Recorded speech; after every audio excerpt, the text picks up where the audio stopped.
कक्षा 10वीं home science पाठ 5 आंतरिक सजावट के सिद्धांत। प्रश्न नंबर 1, लय कितनी प्रकार की होती है? लय प्राप्त करने की विधियों का वर्णन कीजिए।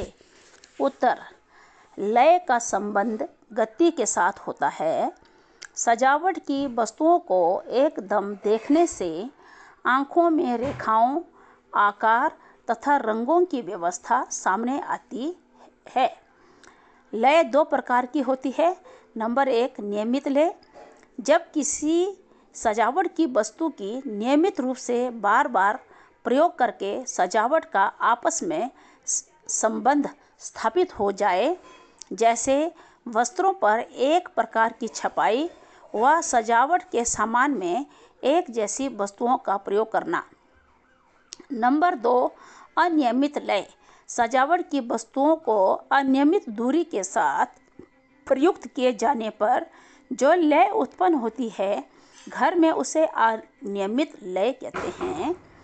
इस प्रकार की लय का प्रयोग प्रायः तिरछे प्रकार के पुष्प विन्यास तथा प्राकृतिक दृश्यों के चित्रण के समय किया जाता है। प्रश्न नंबर 2, अनुरूपता से क्या अभिप्राय है?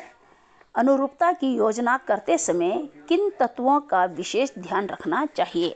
उत्तर, सजावट की वस्तुओं को चुनते व सजाते समय इस बात का ध्यान रखना चाहिए कि उनमें आपस में अधिक से अधिक समानता तथा एकता दिखाई दे।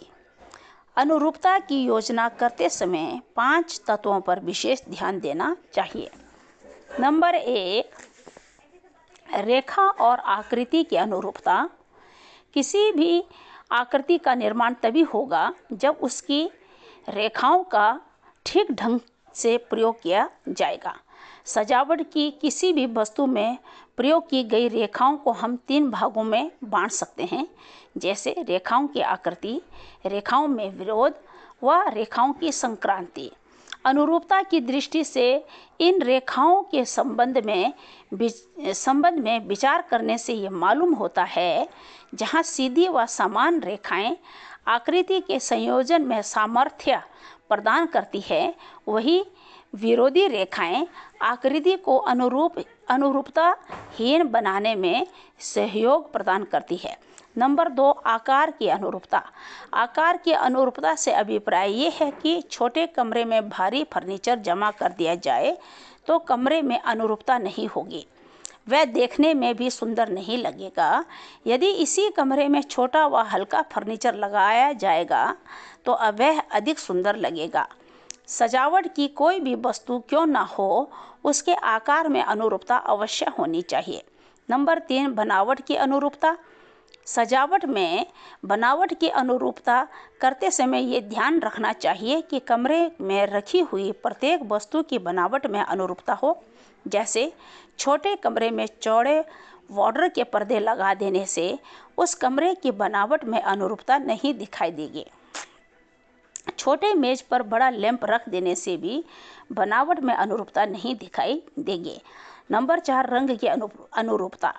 विभिन्न प्रकार के आकर्षक रंगों से सजी हुई किसी भी वस्तु को देखकर उस वस्तु के प्रति आकर्षित हो जाना स्वाभाविक है।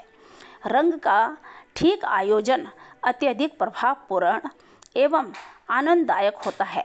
रंगों में अनुरूपता प्रदान करने के लिए सभी रंग एक ही वर्ग के प्रतीत हों। ऐसी अनुरूपता प्राप्त करने के लिए ठंडे रंगों का संयोजन ठंडे रंगों के साथ, गर्म रंगों का संयोजन गर्म रंगों के साथ किया जाना चाहिए। नंबर 5, विचार में अनुरूपता। घर में सजावट के साथ साथ विचारों में भी अनुरूपता होनी बहुत ही ज़रूरी है। सजावट का सामान खरीदते समय एक निश्चित योजना बना लेनी चाहिए।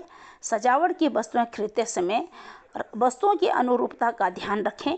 विचारों में अनुरूपता का संयोजन करने के लिए गृह स्वामिनी को परिवार के सभी सदस्यों के विचार व सुझाव अवश्य लेने चाहिए, ताकि सजावट की वस्तुओं को इकट्ठा करते समय विचारों की अनुरूपता का ध्यान रखा जाए। प्रश्न नंबर 3, अनौपचारिक संतुलन से क्या अभिप्राय है?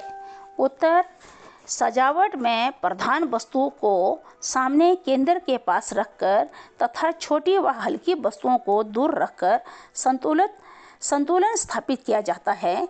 इस प्रकार के संतुलन को अनौपचारिक संतुलन कहते हैं। इसे असीमितीय संतुलन या सिमेट्रिकल भी कहते हैं। सजावट करते समय दोनों प्रकार के संतुलनों का प्रयोग करना चाहिए।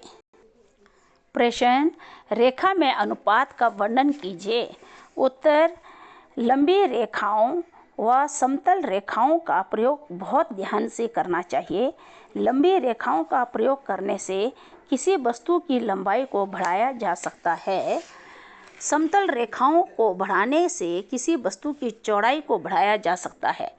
चित्र को देखने से लंबी रेखाओं व समतल रेखाओं का प्रभाव स्पष्ट दिखाई देता है, जबकि रेखाओं के अंतर का अनुपात एक समान है।